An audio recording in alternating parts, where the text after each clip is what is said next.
Hello students, welcome to biology cell. आज मैं आपको बहुत ही सिंपल तरीके से क्लास 10th का पोटेंशियल डिफरेंस समझाने जा रही हूँ, क्योंकि ये इस लेक्चर मेरा स्पेशली उन बच्चों के लिए जिनको फिजिक्स से बहुत ही डर लगता है।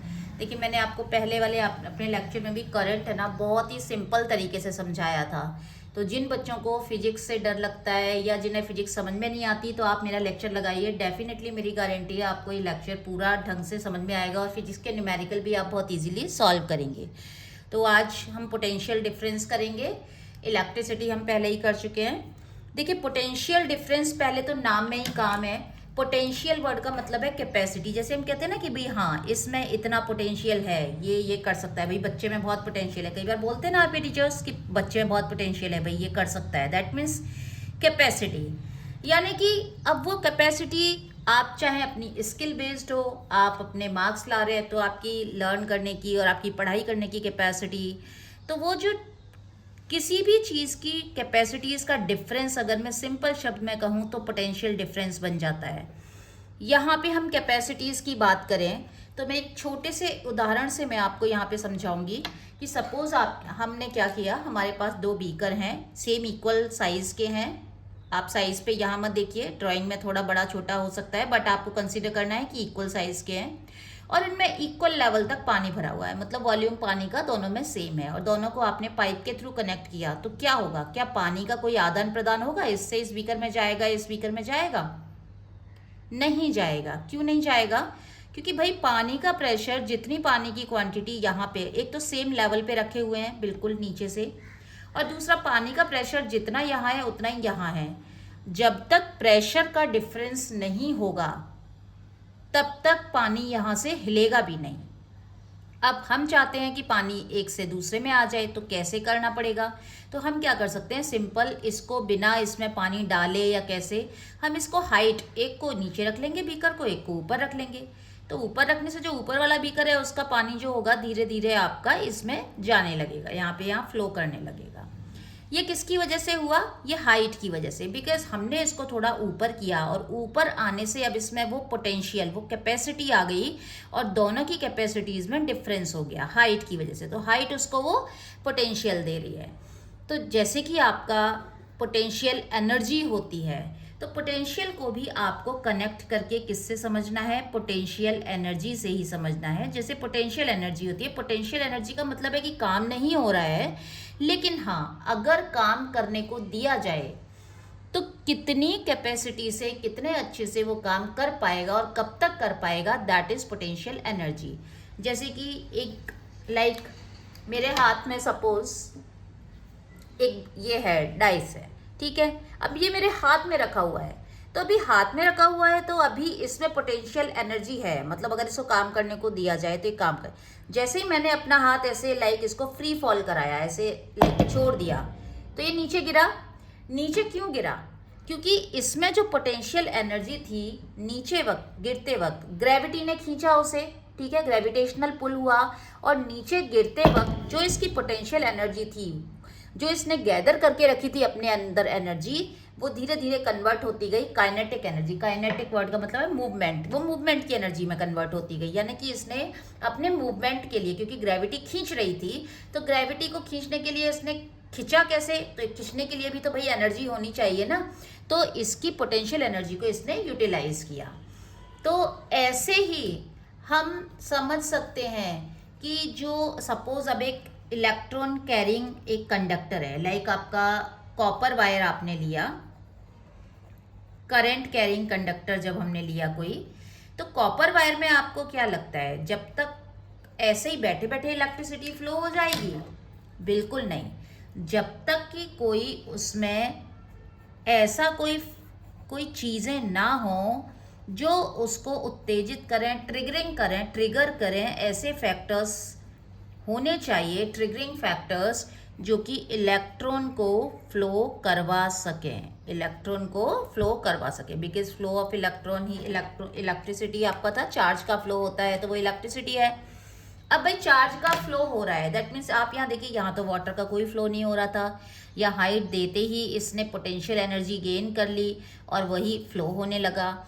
दैट मीन्स कि इनके पास कुछ ना कुछ इलेक्ट्रॉन को फ्लो होने के लिए इनके पास सर्टेन कैपेबिलिटी होनी चाहिए, यानी कि इनके पास सर्टेन पोटेंशियल एनर्जी होनी चाहिए। एग्री करते हैं इस बात से? ठीक है, आपको मैंने 2 एग्जाम्पल से समझाया। तो जब पोटेंशियल एनर्जी होगी, मतलब एनर्जी है, ताकत है कुछ करने की, तभी तो वो फ्लो कर पाएगा, तभी तो वो जा पाएगा। तो इसी तरह से हम समझ सकते हैं कि ट्रिगरिंग फैक्टर्स होने चाहिए जो कि इलेक्ट्रॉन को फ्लो करवाते हैं। अब जैसे कि आपने स्विच ऑन किया तो ट्रिगर फैक्टर हुआ, ठीक है, तो वहाँ से इलेक्ट्रिसिटी फ्लो हुई। तो इसी तरह से अब हम समझिए कि आपके एक करंट कैरिंग कंडक्टर में सिचुएशन क्या होती है। अब उसमें क्या होता है कि आपके ये पॉजिटिव पॉजिटिव पॉजिटिव चार्जेस, ठीक है, और ये नेगेटिव नेगेटिव नेगेटिव चार्जेस। अब भाई ये सपोज, अब ये क्या है, ये नेगेटिव नेगेटिव चार्जेस हैं, ये एक दूसरे के साथ बंधे हुए हैं ना अभी, बिल्कुल। अब बंधे हुए हैं, जब तक एक दूसरे के साथ बंधे हुए हैं तब तक ये हिल भी नहीं रहे हैं, तो इसमें नेगेटिव चार्ज एक दूसरे नेगेटिव चार्ज को डेफिनेटली रिपल्शन देगा या नहीं देगा, ठीक है। अगर हम इसे फ्री छोड़ दिया जाए, इसके मूवमेंट को फ्री कर दिया जाए, तो डेफिनेटली ये नेगेटिव चार्ज कहाँ भागना चाहेगा? पॉजिटिव चार्ज के पास भागना चाहेगा कि नहीं भागना चाहेगा? तो बिल्कुल ऐसे ही भागेगा जैसे कि आप ऊपर से कोई भी फल गिरता है, तो न्यूटन ने जैसे देखा कि सेब, तो किसकी तरफ जाता है? ग्रेविटी की तरफ जाता है कि नहीं जाता? तो इसकी ग्रेविटी, इसको कौन ट्रिगरिंग फैक्टर, इसको कौन अट्रैक्ट कर रहा है? इसको पॉजिटिव अट्रैक्ट कर रहा है, ये तो रिपेल कर रहा है इसको, तो ये इसकी तरफ भागेगा। तो अब जब ये भागेगा तो ये इलेक्ट्रॉन का फ्लो होगा, ठीक है, एक डेफिनेट पैटर्न में होगा, इलेक्ट्रॉन का फ्लो होने लगेगा।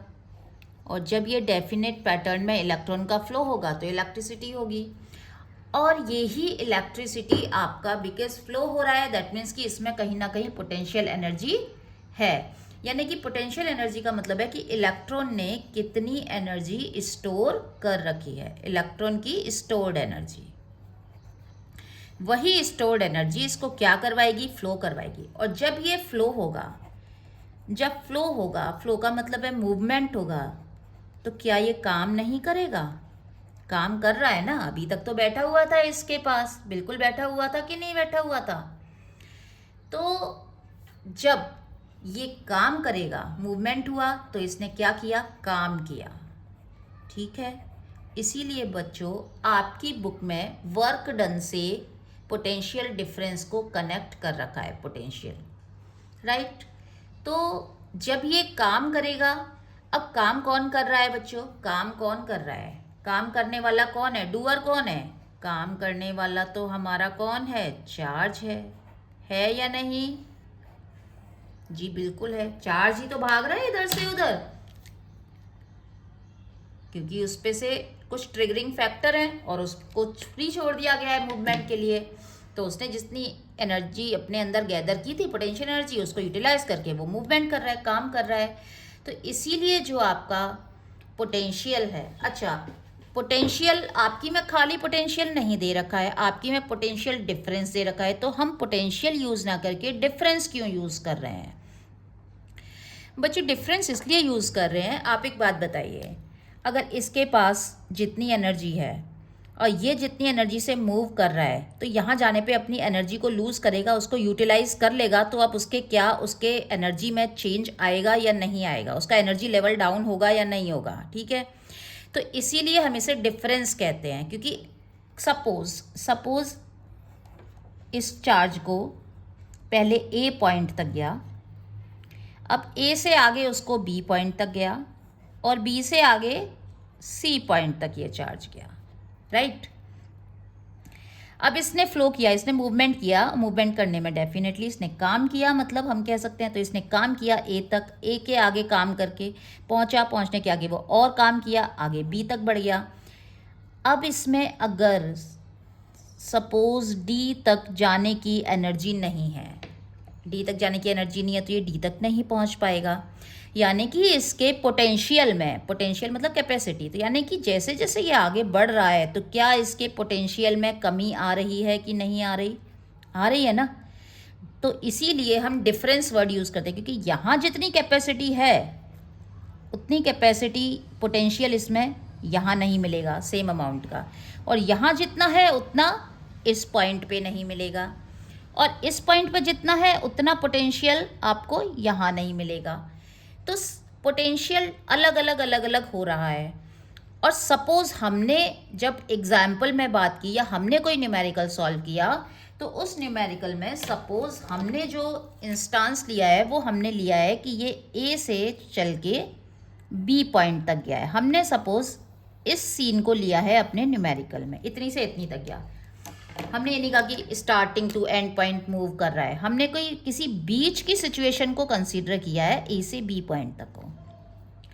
तो क्या हम स्टार्टिंग वाले पोटेंशियल को कंसीडर करेंगे या सी वाले पोटेंशियल को, जितनी उसमें पोटेंशियल एनर्जी है, फ्लो मूवमेंट करने की ताकत है, या डी वाले को, या सिर्फ ए और बी का करेंगे? जवाब दीजिए। यस, बिल्कुल ए और बी को ही करेंगे। तो ए और बी की वैल्यू कहाँ से लाएंगे? तो ए और बी की वैल्यू यहाँ पे इसमें और इसमें जो फ़र्क है, इसकी कैपेसिटी में, इसकी पोटेंशियल एनर्जी में, वही फ़र्क होगा ना, और फ़र्क को तो डिफरेंस ही कहते हैं। तो इसीलिए बच्चों अब आपको इजीली समझ में आ गया होगा कि हम खाली पोटेंशियल यूज़ ना करके वर्ड, हम पोटेंशियल डिफरेंस वर्ड क्यों यूज़ करते हैं। क्योंकि हम जिस इंस्टांस की बात करते हैं, जिस पर्टिकुलर स्लॉट को हम थोड़े टाइम के लिए जब कंसीडर कर रहे हैं अपने एग्जाम्पल में, एक्सपेरिमेंट में या उसमें, तो हम उस बीच की सिचुएशन में हमेशा उसकी एनर्जीज का डिफरेंस मिलेगा, पोटेंशियल डिफरेंस हमेशा मिलेगा। तो इसलिए हम उसे पोटेंशियल ना कह के हमेशा हम वर्ड यूज़ करते हैं पीडी, पोटेंशियल डिफरेंस, जिसे वोल्ट में नापते हैं। और ये एक इटालियन साइंटिस्ट थे वोल्ट, तो उनके नाम पे ये रखा गया है जिन्होंने इसको बताया था। अब चलिए, अब आपके काम कर लेते हैं जो आपकी एनसीईआरटी में दिया है। तो एनसीईआरटी में क्या दिया हुआ है? एनसीईआरटी में हमें लिखा हुआ है कि पोटेंशियल डिफरेंस क्या है। तो पोटेंशियल डिफरेंस की हम एक सिंपल सी डेफिनेशन अब अपने समझने से निकाल सकते हैं कि ये एक पोटेंशियल डिफरेंस एक काम करने की अमाउंट है, वर्क डन, इसने यहाँ से यहाँ तक आने में कितना काम किया, द वर्क डन। क्योंकि काम, देखिए यहाँ से कनेक्ट करिए, काम हो रहा है, दैट मीन्स मूवमेंट हो रहा है, मूवमेंट हो रहा है, दैट मीन्स फ्लो हो रहा है। और फ्लो क्यों कर पा रहा है? क्योंकि उसमें एनर्जी है, काम करने की ताकत है। तो द वर्क डन, काम करने की ताकत को वो कैसे दिखाएगा? काम करके। तो इसीलिए पोटेंशियल डिफरेंस की डेफिनेशन में वर्क डन होता है। तो work done to move unit charge. Unit charge का मतलब सिंगल चार्ज की हम बात कर रहे हैं, ठीक है। चार्ज को कूलॉम में लेते हैं, मतलब 1 कूलॉम की बात करें, क्योंकि अगर हम 1 कूलॉम फिक्स नहीं करेंगे बच्चों, तो अगर हम ऐसे कर दें कि work done by the charge, तो नई बात बनेगी। क्यों नहीं बनेगी? कभी तो चार्ज आपका 10 कूलॉम है, कभी 10,000 कूलॉम है, कभी 1 कूलॉम है। तो हर एक, अब एक जना जो काम कर सकता है, 2 जने मिलके वो काम अलग होगा, काम की क्वांटिटी, तो हमें उसे डिफाइन करना पड़ेगा ना, एक सेम स्लॉट पे लाना पड़ेगा, सेम लेवल पे। तो सेम लेवल पे लाने के लिए हम यूनिट चार्ज की बात करते हैं। जहाँ भी आप देखेंगे फिजिक्स में, अगर आपने बचपन में यूनिटरी सिस्टम को बहुत अच्छे से समझा है, 5th 6th क्लास में जो आपके आते थे, जैसे मैंने आपके इलेक्ट्रिसिटी में यूनिटरी सिस्टम को बहुत अच्छे से डिफाइन किया है, तो यूनिटरी सिस्टम पे ही चीज़ें, आपके जो फॉर्मूला होते हैं ना, वो बेस्ड होते हैं, क्योंकि वो बेसिक इंडिविजुअल सभी के लिए वर्क करते हैं, कॉमन स्लैब पे आ जाती हैं सब चीज़ें। तो the work done to move unit charge from 1 point, जैसे कि यहाँ पे A, from 1 point to another, कहाँ पहुँचा? B पे पहुँचा। जैसे कि हमने अपने इंस्टांस में ये लिया कि हमें यहाँ से यहाँ तक का कंसीडर करना है। To another point is called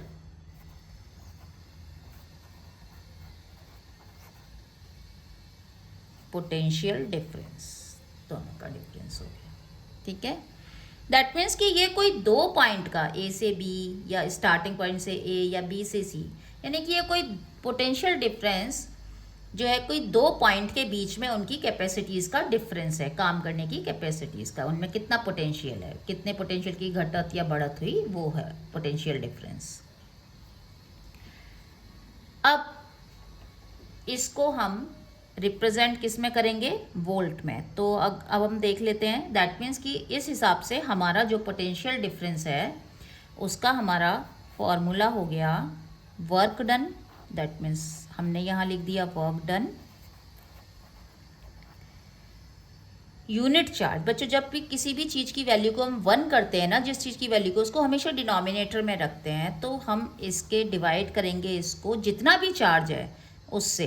तो यानी कि यहाँ लिखेंगे चार्ज, इसको हम सिंबॉलिकली अगर मैं कहूँ तो ये हो गया W वर्क डन, और चार्ज को हम क्या करते हैं Q, यूनिट है उसकी कूलॉम, तो यानी कि W/Q हमारा हो गया पोटेंशियल डिफरेंस V। अगर हम यूनिट की बात करें बच्चों तो वर्क डन हमेशा जूल में होगा, चार्ज को कूलॉम में, तो जूल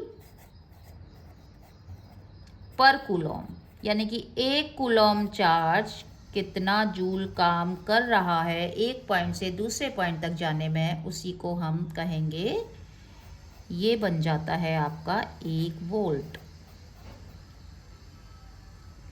तो ये इस तरह से आपका बहुत ही सिंपल से शब्दों में मैंने आपको पोटेंशियल डिफरेंस का मतलब समझा दिया है। होप आपको बहुत अच्छे से इसका कॉन्सेप्ट समझ में आया होगा।